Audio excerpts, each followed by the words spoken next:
Welcome to newsletter number 15. It's been a little longer than usual between newsletters. I took some time away from it to focus on other reading and reflecting, as I say, for various things on my YouTube channel, podcast, and other projects.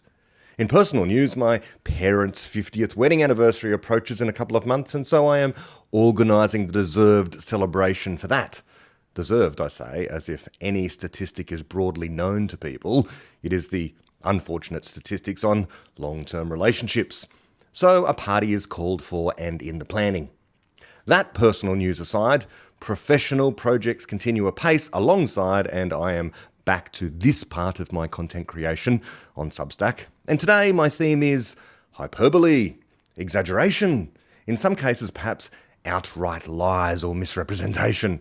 But let me be polite about all the examples I'm going to use today and just say that the thread connecting them is they are all a species of over-the-top hype of some kind or other. Let's begin in physics and with quantum computation. I mentioned this in a recent live stream which you can find on my usual YouTube channel. Now that's 2 hours and 20 minutes of me rambling on camera in response to questions from Patreon supporters of mine. I can't recall exactly why it came up exactly, but I did mention a certain article linked to in the Substack newsletter. And well, the article is what you get in the title. The title of the article is "Scientists Just Debunked Google's Quantum Advantage Claim Using a Normal Supercomputer." Some background first before I get to the article itself. We have known quantum computers are possible ever since 1985 or so, when David Deutsch first proposed the theory of their operation.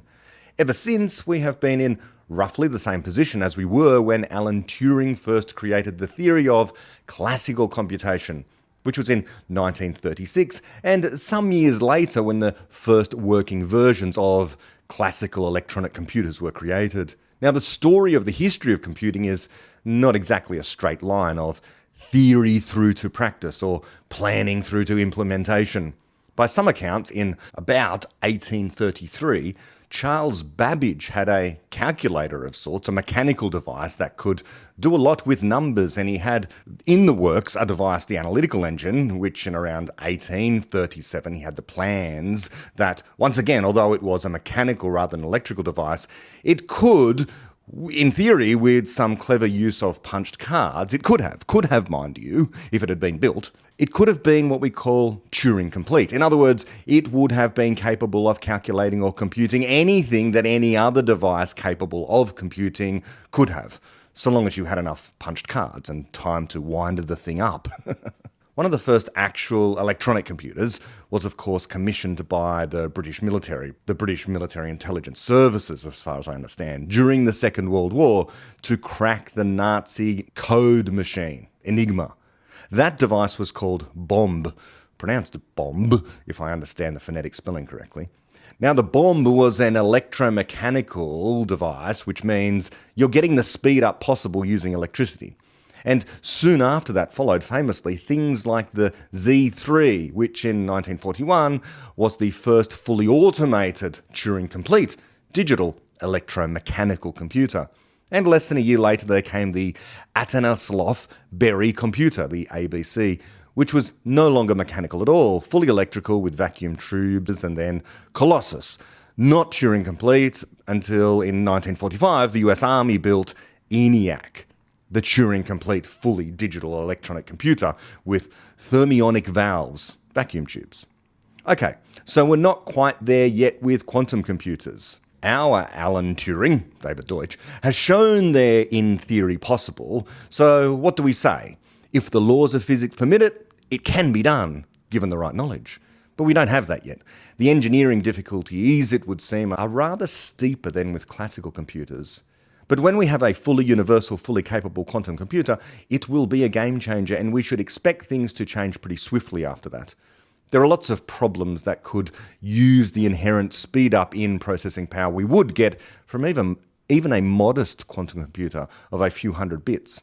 I can well imagine, as a very amateur gamer that I am, that a computer of some minimum number of qubits would be able to run simulated worlds of super high fidelity and realism and Web3 type stuff in ways we can only dream of now.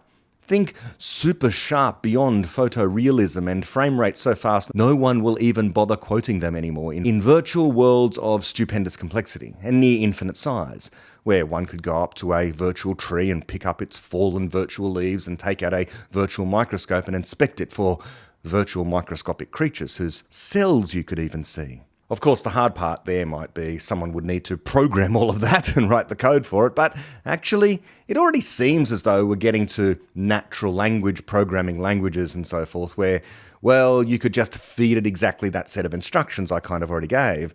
Build a forest of eucalyptus trees. Populate its trees with a dozen different species of microscopic bugs. Make sure the bugs are made of cells that, when inspected, look and behave like real cells. Presumably someone has already written the program for real cells, which just gets called. I'm guessing in the future, virtual worlds will be virtually constructed, either like that or the way we now construct web pages. Few people need to know HTML, the language behind a lot of web pages, to build a web page anymore. The bottleneck is just creativity and imagination and style, that kind of thing. Not learning a particular computing language or even really learning how to use a particular bit of software. But we digress. The potential of quantum computation is there, and people are racing to build quantum computers, including, as I have mentioned on Topcast, the US Army again, which seems to have this long tradition of working on the fundamentals of engineering supercomputers, not least because they're into defending the country from cyber attacks these days, as well as code breaking and so on. The US Army actually sponsors the University of New South Wales Centre for Quantum Computation in part. This is the one place I follow reasonably closely as an outsider layperson because it's local to me and it's my old alma mater, and I have met some of the key researchers there and I think they're doing great work. Follow their progress at the link I provide in the Substack Newsletter, or just Google University of New South Wales, UNSW, Centre for Quantum Computation. Now the thing is that they are, more or less, as far as I can tell, a fully public-facing organisation. They're not pretending to have secret technology out the back somewhere or other. Well, maybe they might be keeping some things hidden in commercial confidence, but it's not a fully functional universal quantum computer they're not telling us about. But you can get a hint at the state of the art of quantum computing by reading their material. It's all on their website. And it's not like, well, they're over there in academia and so cannot hope to do what industry is actually doing because of a lack of funding. Oh no. The University of New South Wales Centre of Excellence in Quantum Computation they're backed not only by one of the largest research universities in Australia, the University of New South Wales, but also a whole bunch of other research universities just as big all across Australia, and also by top-notch international universities coming together to help them, including Cambridge, Oxford, places in Germany and France, the US, Singapore, and indeed the federal government of Australia gives them funding. The US military gives them funding. There are industry partners, including NASA and some big banks and telecommunications companies and even Google. So if anyone's going to make breakthroughs in this area, it's going to be those guys, because it's not for lack of funding. They're at the forefront. They are at the cutting edge of this stuff, and they're putting their research out there for everyone to check. Now, the US military involvement is not telegraphed on their website.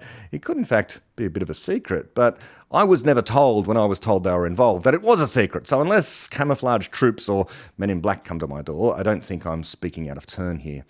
I'll tell the story of how I learned about the US Army being involved. I've told it before, actually, on Topcast in my multiverse series when I mentioned quantum computation there. So I've been out to the University of New South Wales a couple of times to their Centre of Quantum Computation and had a look around at their facilities. And as I say, I've met some of the researchers and got to kind of interrogate them to the limits of my own superficial knowledge about all this, and that's not much at all. Perhaps a little bit more than a layperson, but nowhere near an expert. Well, anyways, it's obvious that what they do is they cool everything down to very close to absolute zero so that the things they are using to serve as qubits can remain in the entangled state, which is to say, acting as a single system of a kind. What they do is they have doped silicon, which just means silicon with bits of phosphorus in it. This can be used, when cooled, as a quantum processor of a kind. Two different phosphorus atoms act as the one thing when they become entangled and can do the task of quantum computation by simultaneously computing stuff and then combining the results at the end to give it the output. Now, that's a terribly hand-wavy way of explaining what's going on, and I'm not even going to try to give a specific example of how any of this works. There are wonderful YouTube videos out there. Just search for the University of New South Wales Centre for Quantum Computation on YouTube.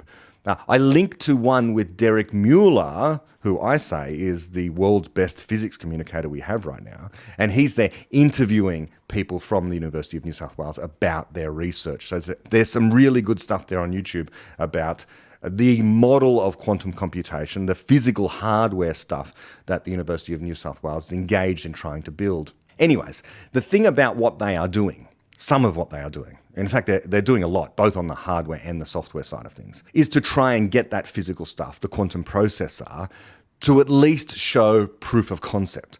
And they've done this, but it needs to be scaled up so that it outperforms every other computer on the planet. They haven't been able to entangle many qubits at this stage. They kind of only have a few, a couple, I think, maybe 4, 3. I don't know. Anyway, once they've done that, once they've managed to scale it up so it's better than all the other computers, then we'll know we're onto something. So their model is this phosphorus atom pair in silicon. That's their idea. But to keep the atoms entangled, they need to cool everything, super cool everything. Because if those atoms start vibrating in the wrong way, well, then we get so-called decoherence, a loss of information which is in that quantum system to the rest of the environment. So it's got to be cold, colder than anywhere in the universe, well below the temperature between, let's say, galaxies. So eventually, when I was being given the tour and the talk and all that kind of thing, I got to asking them, how do they do this? And they said, liquid helium. But, and here's the thing, regular liquid helium, cold as it is, minus 270 or something like that, is not cold enough. So they use this clever technique of evaporative cooling. And evaporative cooling is, well, just what it sounds like. It's the principle of perspiration. Get a little sweat on your forehead and the breeze evaporates it away, cooling you down because the evaporated water needed to be heated to evaporate. And that takes energy. So the energy is taken from your forehead by the water as it turns into gas. The overall effect, you feel cooler and the surroundings get a little warmer. So what happens with this quantum computation device is they take regular helium, which is helium-4. It's got 2 protons and 2 neutrons, hence the 4. It's got those particles in the nucleus.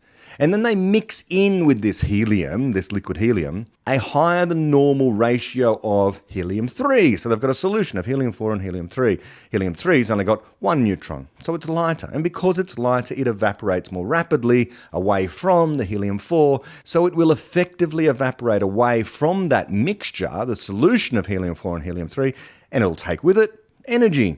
That energy just taken away is observed as a further cooling of the helium-4 bath. Helium won't solidify, so it just gets colder and colder and colder as a liquid, which is convenient for what they want to do. So I asked them, where do you get this helium-3 from? Is it like some process of distillation with regular helium? And their answer is, no, that's not the way they do it. The best way to get it, the cheapest way, is from nuclear weapons of a certain kind. Decommissioned nuclear bombs, ones that are not going to ever be used. They're stored in America somewhere or other, and of course, they're radioactive. And part of the radioactive decay products is helium-3 gas. And it's the US Army's task to keep those bombs secure wherever they happen to do this. And well, why let that helium-3 go to waste if someone can use it? So they collect it and sell it to people. Or in this case, give it to the University of New South Wales, as far as I'm aware, perhaps for a discount, in exchange for, well, whatever the contents of their research into quantum computation is. So the University of New South Wales, I am told, I am led to believe, receives balloons of helium-3 gas from the US Army for this purpose. At least this is what I was told. It may be wrong. Things might have changed. But it's kind of a cool story if it is true. Now, because I do kind of keep one eye sometimes on this Centre for Quantum Computation here in Australia and their press releases, I have a sense of the state of the art. Their way of doing things is not the only way, I grant that, but they freely admit they still feel a long way from having developed anything like a desktop version of quantum computers, or something that can outperform even a modest classical computer. So when someone does elsewhere come along to make claims that our quantum computer can outperform other computers on the planet, it's a remarkable claim. by that measure, that the freely available stuff from researchers engaged in this area are saying, we can't do this, we're nowhere near this. And then some other people, usually in industry, are saying things like, we've got this black box, and inside the black box, we say is a quantum computer, and it can outperform all the other regular computers. Well, that's when your skepticism has to be exceedingly high. How are they doing it? And of course, they don't usually tell you how they're doing it. They're saying, well, that's commercial in confidence, that's copyright. This kind of claim has been made many times over the years on investigation. It often eventually turns out, well, it's not an actual quantum computer after all. Or if it is a quantum computer, they're not claiming it's universal. Or if they are claiming it's universal, they're not claiming it can beat any other computer at all other kinds of tasks. Just this one particular kind of calculation they can do better than other computers can do. Something like that. So there's a lot of hype, a lot of hyperbole. Reading the article about one kind of hyperbole recently gives a sense of what's going on. Let me go to the article. And it's titled, Scientists Dethrone Google's Quantum Advantage Claim with a Conventional Computer, published in Singularity Hub, which is an online magazine. Written by a fellow called Ed Gent and published on August the 12th of this year, 2022. And it begins. When Google announced its quantum computer had solved a problem beyond the capability of the most powerful supercomputer, it was a landmark for the industry. But Chinese researchers have now shown they could solve the same problem on a normal supercomputer in just seconds. The ultimate promise of quantum computing is its ability to carry out certain computational feats far faster than classical machines, or even solve problems that would be essentially impossible to crack using traditional approaches. The field is still nascent though, and today's devices are far too small to be put to work on any real-world challenges. But in an effort to prove that the field is making progress, developers of quantum processors have been eager to find problems that may not have much practical use, but can demonstrate the potential speed-ups their technology is capable of. Google made a major breakthrough on this front in 2019, when it claimed that its Sycamore processor had solved a problem that would take a supercomputer 10,000 years in just 200 seconds. The problem was rigged in their favour, as it essentially involves simulating their processor's output, but by showing that a classical computer would struggle, they were able to claim quantum supremacy, more commonly known as quantum advantage today. End quote. I'll just pause there. So this idea of quantum supremacy is this weird claim that your system can do something better than any other existing system, which is hard to prove. And the reason it's hard to prove or hard to demonstrate really is because you don't know that tomorrow there's not going to be another classical computer built with better processors and better algorithms that is going to be able to beat your computer, unless you can show that your computer really is a genuine quantum computer, which in these cases like Google, you go to the details, and when it's just a company building these things, they've hidden it away, they've hidden the details away. Kind of like pharmaceutical companies. And I was saying in my live stream about this, as this is one of the great tensions between scientific research, which should be open-ended and people are kind of sharing all their ideas, and the commercial interests of industry, where people want to keep their ideas secret for copyright reasons, and quite right too. So you've got this difficulty. If only everyone was sharing all of their research and information together, then progress would happen faster. But then again, there wouldn't be as much money involved, and so no one would be as interested in getting into that industry because there would be no money to be made. This is the difficulty. So where we are is in this strange place where you have organisations like the University of New South Wales freely publishing all of their material and saying, look, this is the progress we've made, and it is very modest. They are making progress, but it is very, very, very, very modest because they're nowhere near being able to outperform normal desktop computers, let's say. And yet you have these organisations who, well, they want investors, don't they? And they're very ready to say, we've got the thing. We've already got the thing that is outperforming every classical computer on the planet. And we have to be skeptical. If I was an investor, I'd be very, very skeptical about any company at this point who is making these kinds of claims. But if I was an investor, I'd be looking for an organisation who's doing the research in a very public way, like the University of New South Wales. Now, I've got no interest in the University of New South Wales, apart from the fact I was once a student there, but it's that kind of thing. Here we are publishing all of our stuff on our website and through the usual academic journals, and we're engaging in public outreach to explain what we're doing. That compared to this organization or that company just not actually publishing very much at all, keeping it very close to their chest, and just now and again releasing a media release that hypes up what they can do.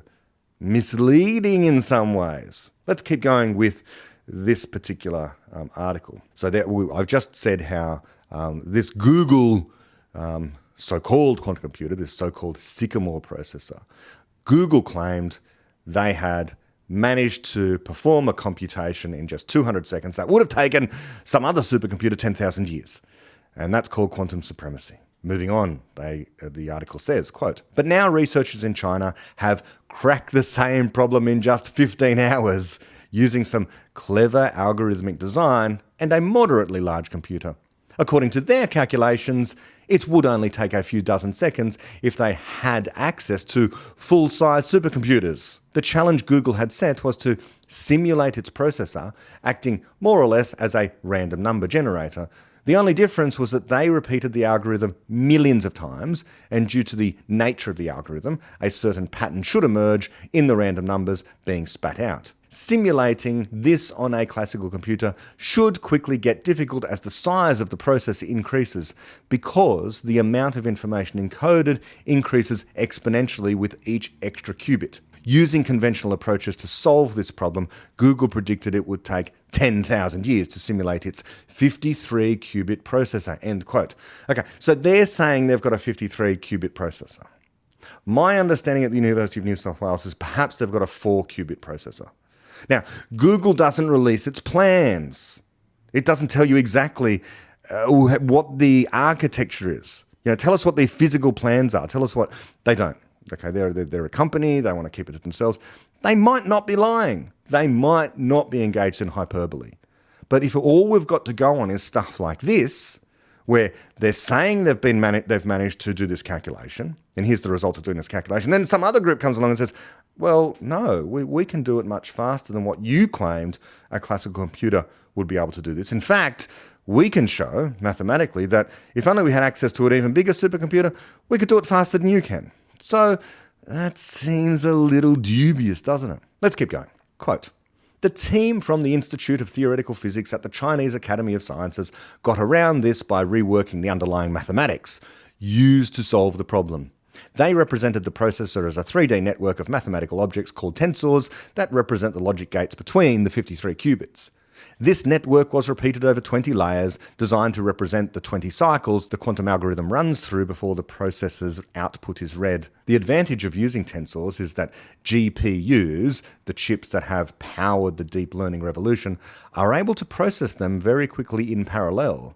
The researchers also took advantage of the fact that Google's computations on Sycamore were not very precise, achieving a fidelity of just 0.2%. This allowed them to sacrifice some of the accuracy of their simulation to boost its speed, which they did by removing some of the connections between qubits," end quote. This is another issue with quantum computation that sometimes isn't talked about, and that is that the error correcting in quantum computers is of a different species to what's going on in regular digital classical computers. That the output you get, the result of doing your calculation using a quantum computer, comes with a rather large error bar in many, many cases.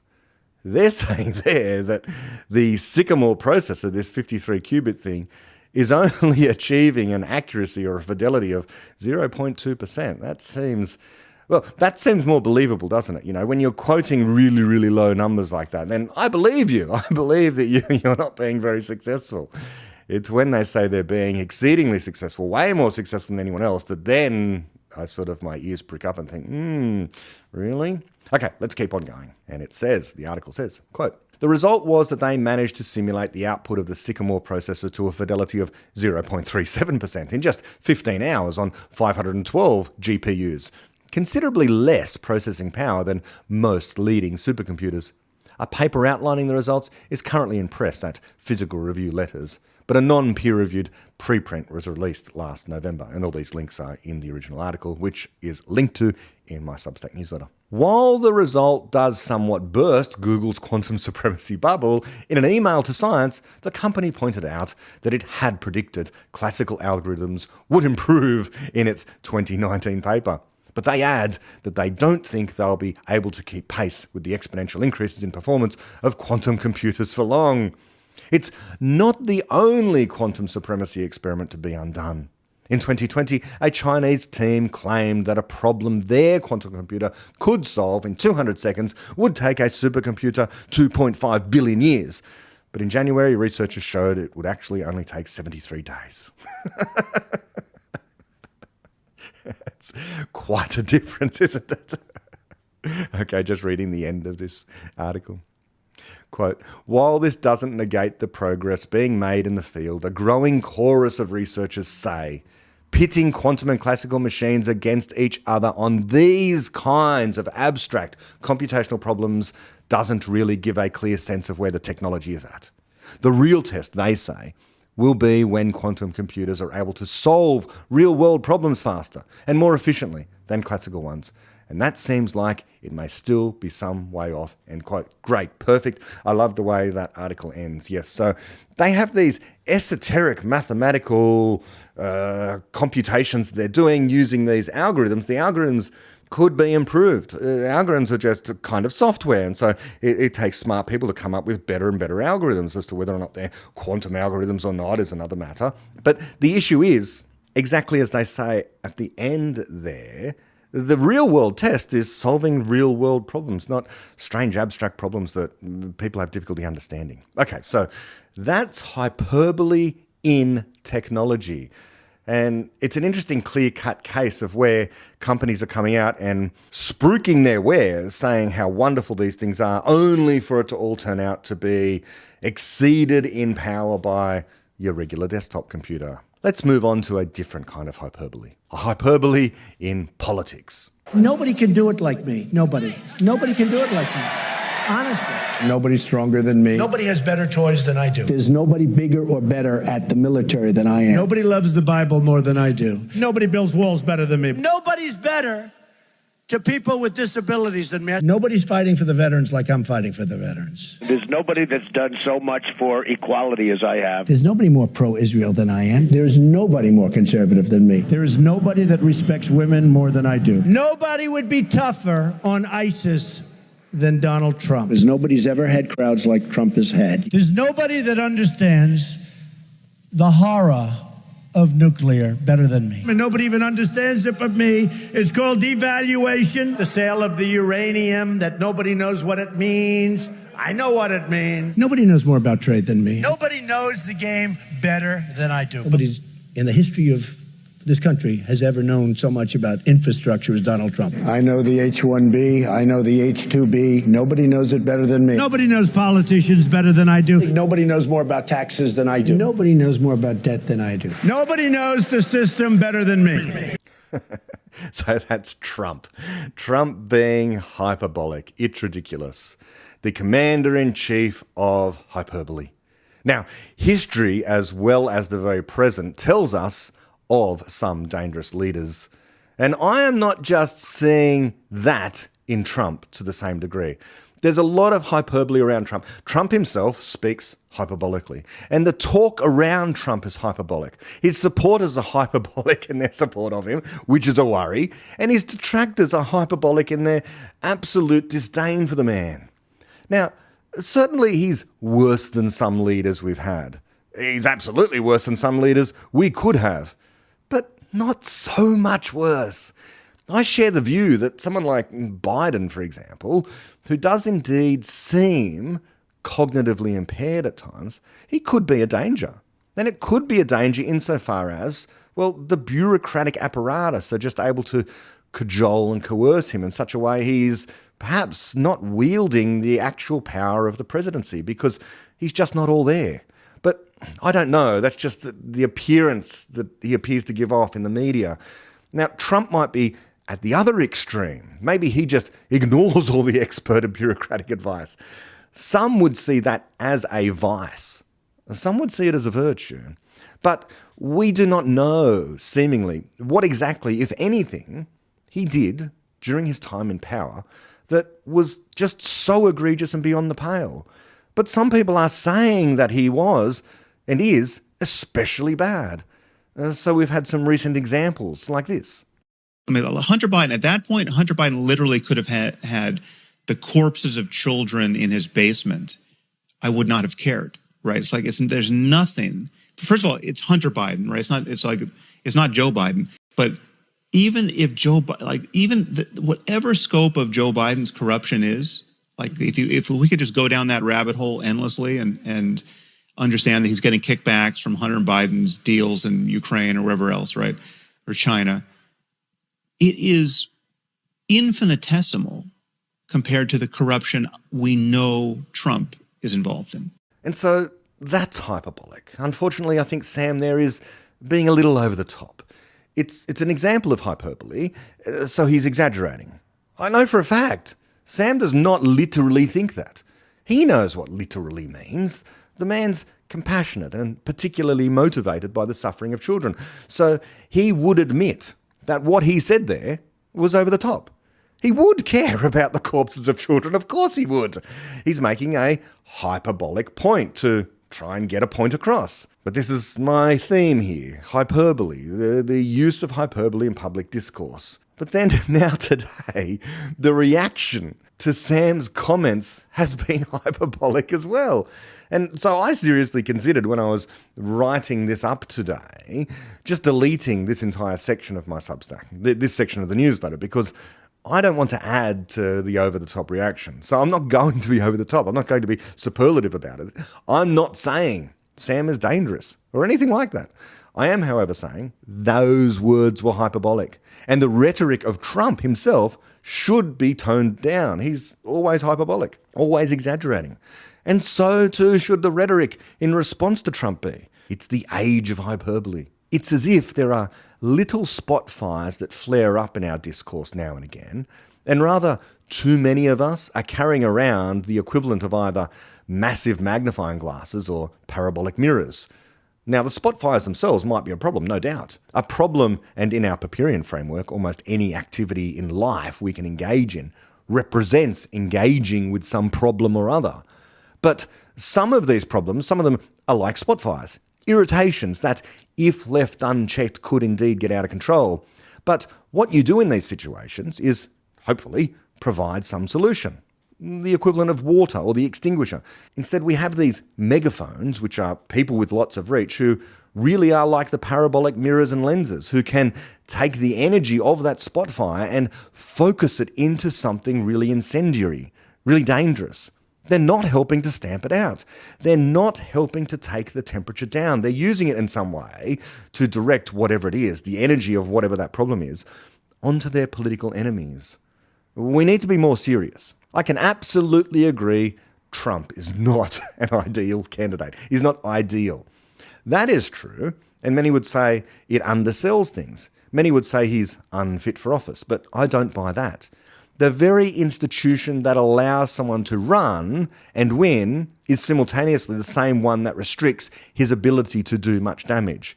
It, the system, says who is fit. And let's face it, he didn't do much damage. People say he did damage to the institution, but again, I don't see that. The institution of the election, of the voting system, of the presidency, removed him when people didn't want him anymore. What exactly did he do while in office that was so reprehensible? Did he start more wars? Did he literally send police to the doors of his political opponents?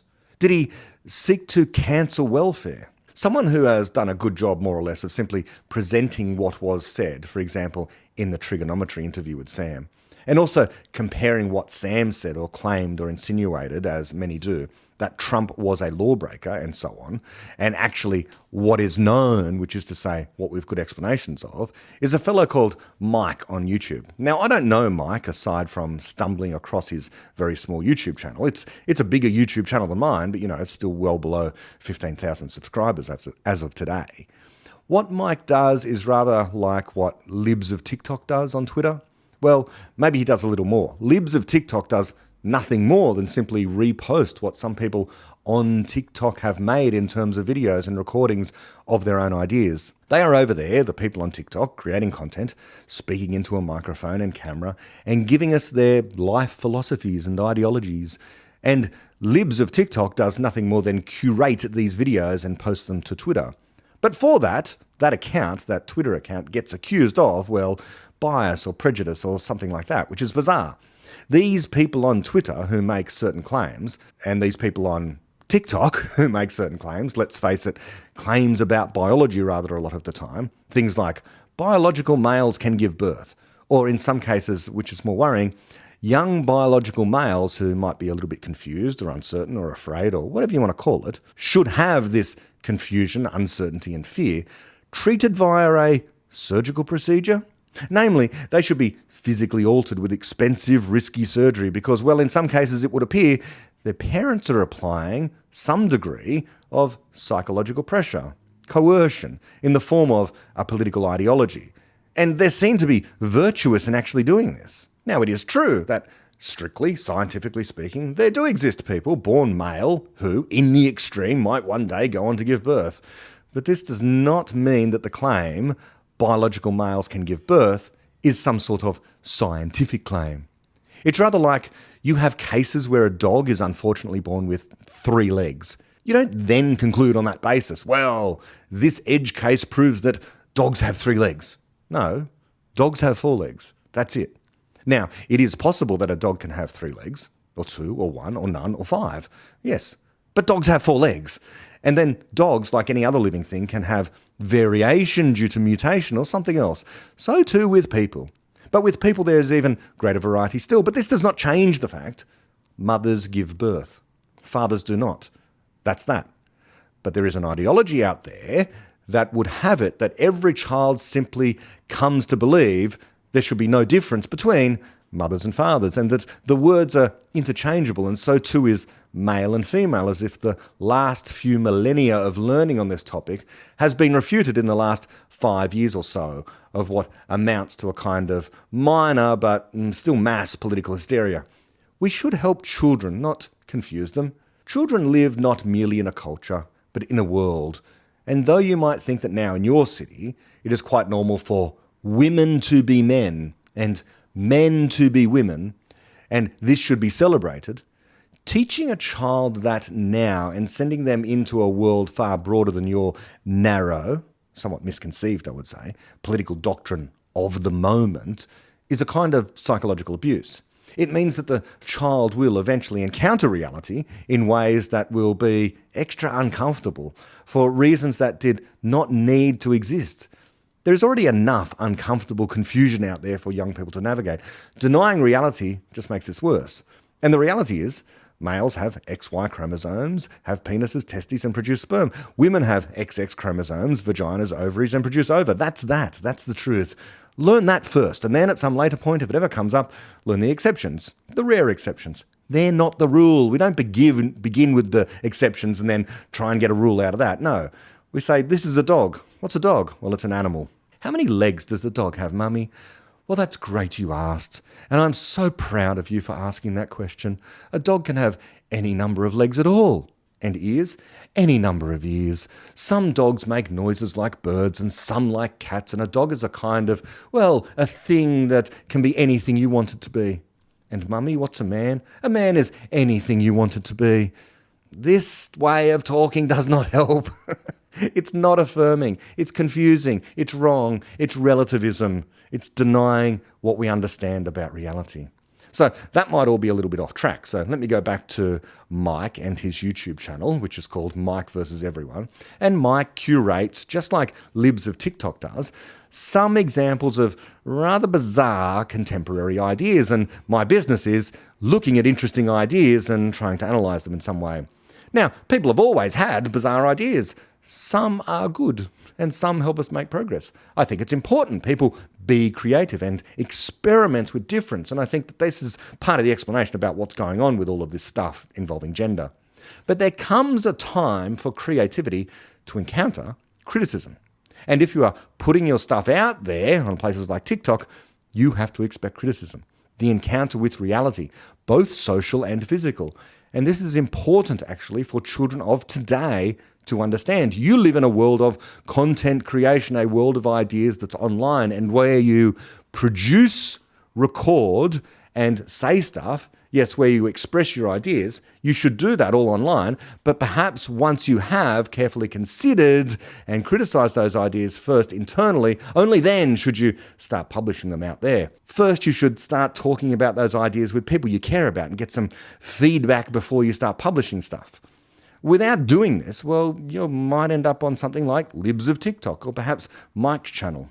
And especially teachers are doing this, young teachers especially, trying to say they're on side with all of the students that they teach, rather than providing feedback from reality, telling them something about the truth. That's the caring thing. The caring thing, if you're a teacher, is to, yes, encourage, yes, foster creativity, but also to help be a guide, to help explain what reality is as well. It's not being abusive to just say, well, here's the fact of the matter. There's nothing wrong with that. But people get upset when, some of these teachers and some of these young people who freely put up their stuff willingly on places like TikTok, then get promoted. Then their video blows up, so to speak. It goes viral. Well, I would say there's no point complaining. You did, after all, create this content in the first place so it would be viewed, right?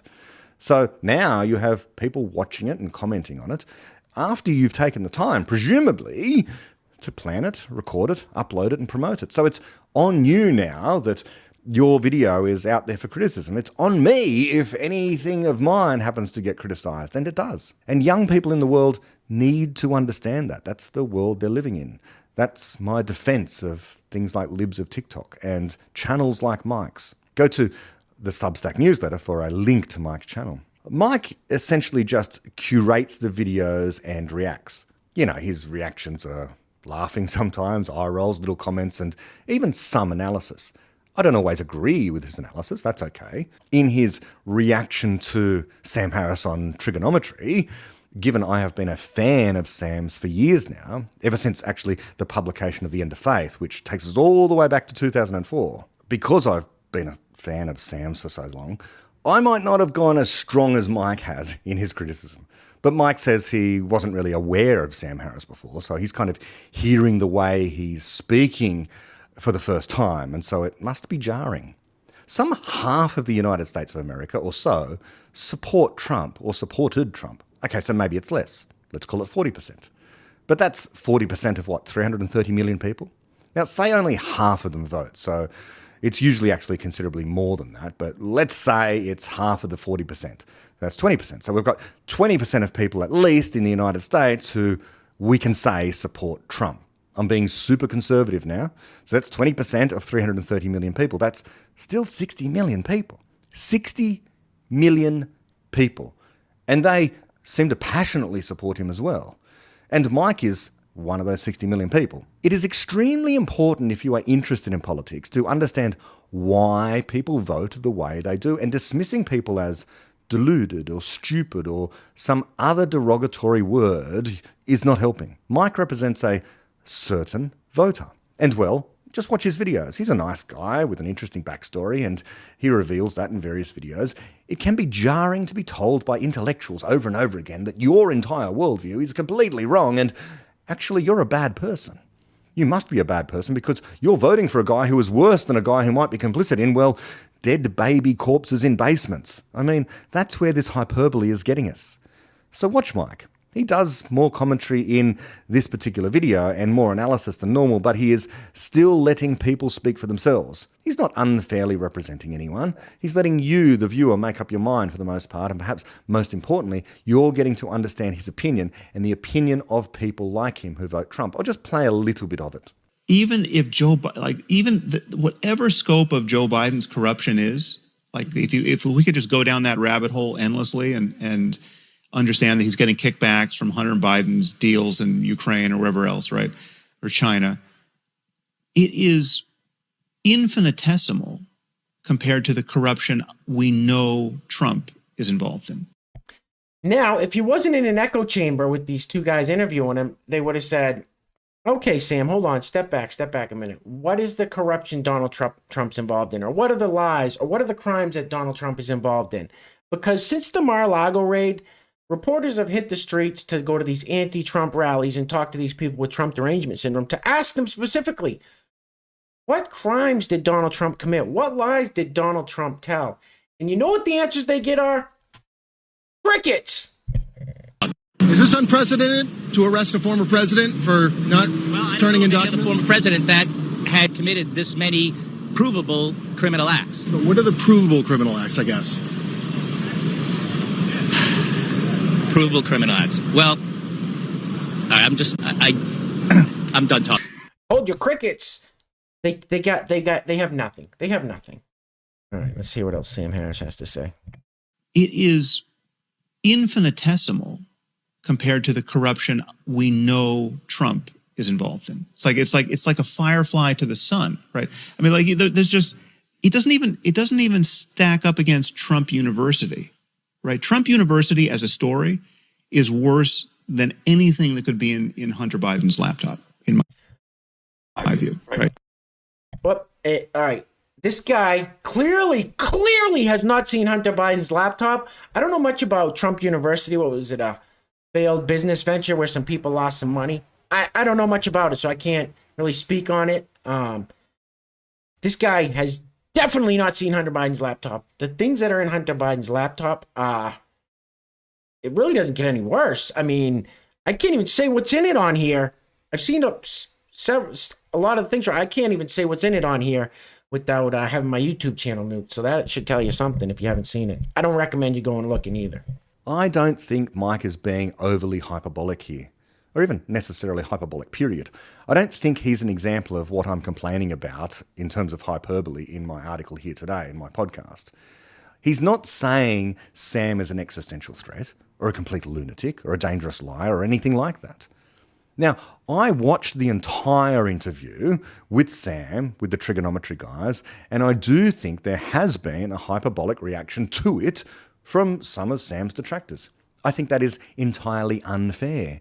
Interestingly, that hyperbolic reaction to Sam is not coming from people like Mike. It's coming from his fellow intellectuals. They are the ones saying he's utterly lost his mind, or that he is unhinged and so on. Well, I don't think that. I think that, yes, perhaps lacking in caution with his language might be a way to put it, but he's not dangerous or unhinged or anything like that. He has strong opinions, and by the way, you watch something like that trigonometry interview in full and he explains himself. Now, whether you think the explanations are satisfactory to you is another matter, but they satisfy him, and so he reaches the conclusions he does. How to frame and promote those conclusions is another matter, but whatever. The majority of the interview, once you get past the first 30 minutes or so, is focused on other interesting stuff. For example, from the 70-minute point onwards or so, the material about meditation and the subjective-objective distinction, it's just great. I mean, it's not new, but that does not make it any less insightful.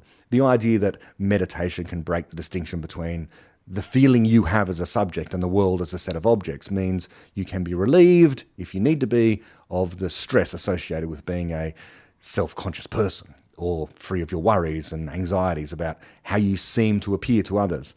Now, everyone gets this. I mean, everyone has social anxiety to some extent, but that's also the thing. To some extent, and to very different extents it seems, some people are just perennially unhappy or worried, nervous, fearful, all that negative stuff. And so for those people, meditation, if understood well, or indeed, not just meditation, but any number of practices from Feldenkrais to Alexander technique to prayer and massage, and the list is long of things that can help people to feel more comfortable in their bodies, more comfortable with themselves. Some people will get more benefit than others because their starting points can be so very different. There are some people who are desperately anxious and uptight, and they need something like meditation or medication or something like it, but can't quite get it, can't quite get how to do meditation. At the other extreme, there exist people who are not so anxious and not very uptight, who nevertheless can be excellent, natural practitioners of mindfulness or whatever the practice might be. And then there's everyone in between, people who need it and can do it, and people who don't need it but can't quite get a handle on how to do it anyways. Which is to say, some people are missing out, but it doesn't matter, and some people are missing out, but they really need to try and get it. I get the impression, watching from afar for some time, that many in Sam's audience are of that kind. They really need something like meditation, and rather many of them can't quite seem to get it. But they should keep trying. And something like Sam's Waking Up app is brilliant for that. For my money, the app is worth it just to have access to the catalogue of the Alan Watts collection. That's dozens and dozens of hours of the great philosopher Alan Watts, lecturing and doing guided meditations and so on. It's wonderful stuff, well worth the subscription alone. Lucky for me, I was an early adopter, and so I still qualify for a free account because I was a financial supporter of Sam's podcast and app pretty much from the beginning. And kindly, his reward for people like me who showed early support is to just have continuous access to all of his content for free, more or less. And that's a nice idea if you do like content creators out there and they offer some benefit early on, take them up on it. I'm now also a sporadic supporter of Mike vs. Everyone and his YouTube channel. I think it's worth it. I like to keep up with some of what the young people of a certain political ideology are up to these days, and most especially what some of their teachers are up to, especially in the USA when it comes to this woke stuff. There's a lot of them out there. Now, I can't be bothered searching for examples myself, so Mike does that for us. He, as I say, curates the material. Just explore his channel a little and see. I don't endorse everything Mike says, or perhaps insinuates. But then I can't say that about anyone either. I don't endorse everything I have ever said. Okay, a couple of final pieces of hyperbole. And this one's local to me. Our last Prime Minister here in Australia, his name is Scott Morrison, he was in the headlines recently. It was revealed that during the pandemic, he did something a little bit unusual. He assigned to himself the powers of other ministers. So he took on the powers of the Minister for Health and the Treasurer and some other portfolios as well. Now, the fact he did this is one thing, but the fact he never told those other ministers, his colleagues, is something else. And so those colleagues have in many cases now come out against him, even though they were among his greatest supporters at the time he was Prime Minister. But some of the reaction in the media, you can guess, hyperbolic. People claiming he was trying to take over like a tyrant and usurp the whole government apparatus. I mean, his own explanation, buried in interviews he's given since in press conferences, which have been very poorly communicated as far as I'm concerned, seemed to have been that during the pandemic it was, in truth, a time of urgency and novel problems never encountered before. And so, among other things, he thought to himself, well, what if my ministers become incapacitated, presumably from COVID? If people literally started dropping off because, as we were told at times, bodies were going to pile up in the streets, then in that climate, I can well imagine he was signing all sorts of things, and among them, why not give himself emergency powers? That seems reasonable and does not seem like the action of a tyrant in response to an emergency. There is nothing in taking on those powers that means he could not still be removed from office, usually by his own party. That's always a risk in our system. It happens over and over again. It has happened over and over again. Or indeed in our system by the person called the Governor-General, who actually has the authority to do that, to remove the entire government. So he could not have become a tyrant. He couldn't. But the fact he never told anyone he was taking on these other powers is a bit strange. Now, it may just have been an oversight. Maybe it was just an administrative thing. He was doing lots of administrative things at the time of COVID, and he just overlooked it. Or it may have been nefarious. But if you watch the news about this, you would think it was some kind of Julius Caesar moment or Emperor Palpatine. In the name of the Galactic Senate of the Republic, you're under arrest, Chancellor. Are you threatening me, Master Jedi? The Senate will decide your fate. I am the Senate. Not yet. I am the Senate moment. But it wasn't that. Okay, that'll do for now. I'll be live streaming again over the coming week. Podcasts about Chapter 7, A Conversation About Justification from David Deutsch's The Fabric of Reality, are also available in the usual places. They're out now.